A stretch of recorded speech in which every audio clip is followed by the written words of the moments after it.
Honored guests, beloved class of 2019, congratulations.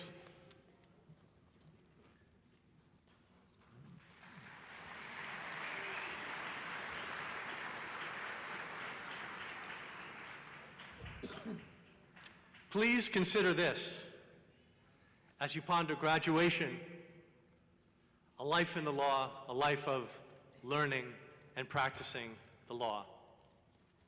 What would happen if you were a creature dominated by detailed information about the world, but without a broader, holistic picture, accumulated bits of data, without any comprehensive frame of reference, a creature capable of appreciating the nuances of a vastly complex philosophical treatise, but not the broad sweep of a teeming landscape or a vast cathedral?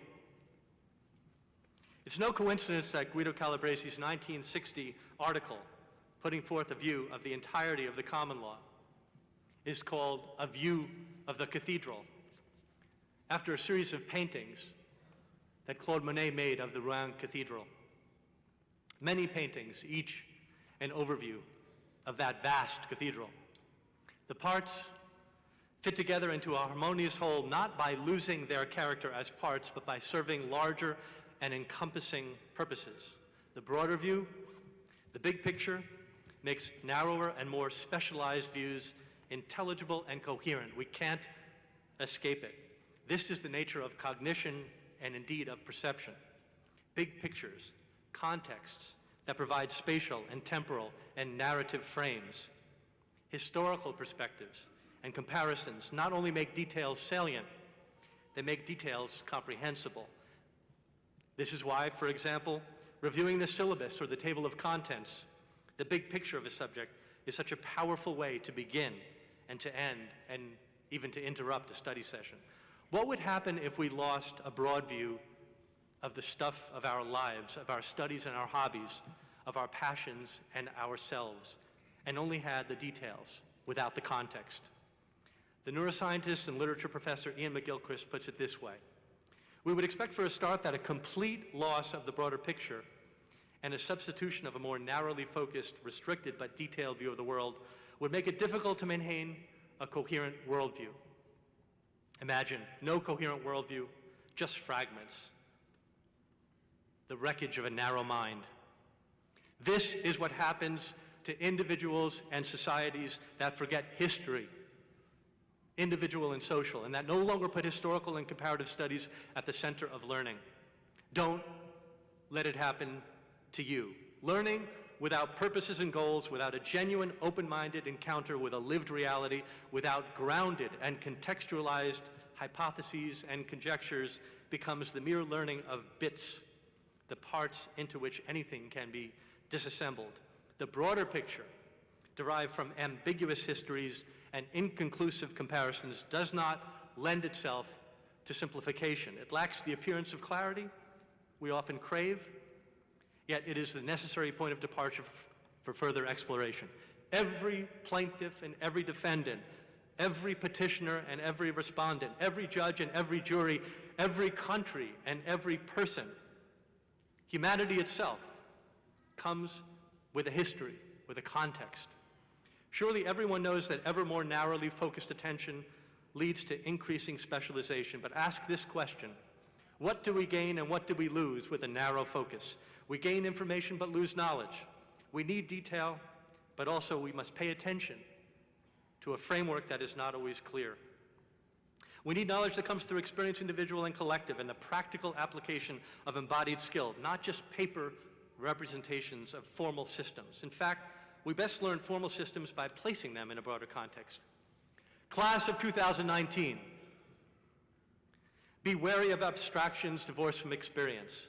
Be drawn to accounts and perspectives that are broad and consistent with and derived from embodied lived experience. Be wary of fragmentation, bits and pieces of data thrown together and masquerading as knowledge. Pay attention to the organization of knowledge, to its meaning, which you can arrive at only by integrating or reintegrating what you know from many different sources, what you've read, what you've heard, what you've lived, into unified and coherent pictures of the world. Do not allow the impersonal to replace the personal. Do not advocate abstract ideals at the expense of lived realities. Do not neglect family relationships or friendships or other roles that transcend regulation and depend on altruism. Reality, any reality, large or small, is understood properly and in context, nothing if not complicated. Begin by attempting to understand it, and especially your role in it, before rushing off to change it. Don't lightly tinker with something you haven't first sought to understand. Do not seek always to be in control. Be ready for accidents and for illnesses, and don't blame them on others. Take responsibility. Be reasonable as well as rational. Reasonableness requires awareness of a broader picture and thus is unintelligible to a purely rational mind exclusively focused on details. Seek to know what things mean by cultivating a sense of wonder. Be open to the world as you find it. Observe the natural evolving flow of things without always dissecting them into an infinite series of pieces. Put the pieces together.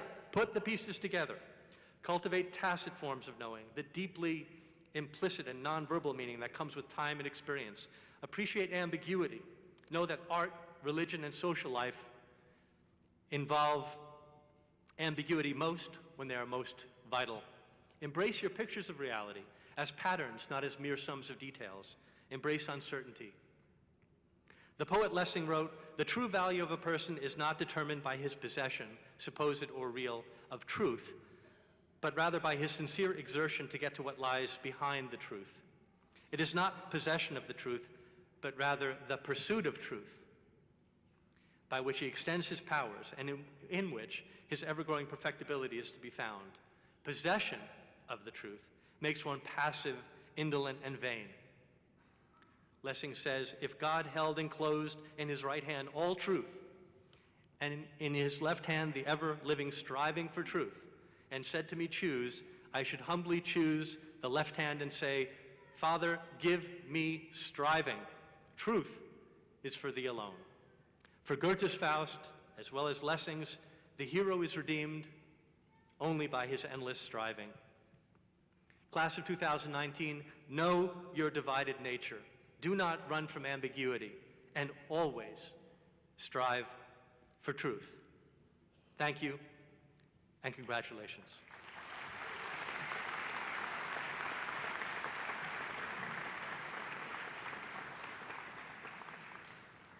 Ladies and gentlemen, we're going to briefly depart from the published program for a very special presentation.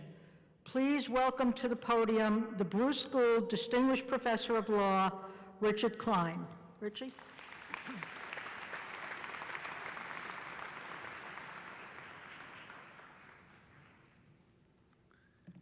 The Faculty Committee on Awards and Graduation this year decided to give a special award in recognition of the incredible service and leadership of our dean.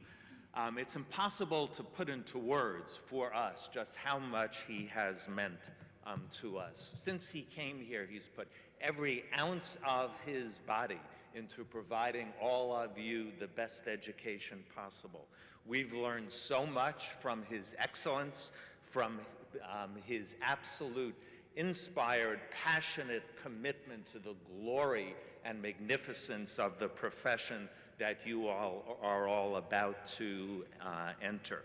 The thorough decency of this person, his respect for every student, his admiration for every student, and the faculty and Toro have most certainly earned a friend for a life, and therefore it's with extreme gratitude and the deepest appreciation that the faculty of the Law Center give this special Faculty Recognition Award for extraordinary service to the Law Center to our dean.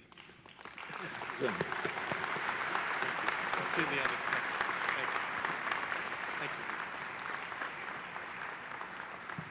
Thank you. Thank you.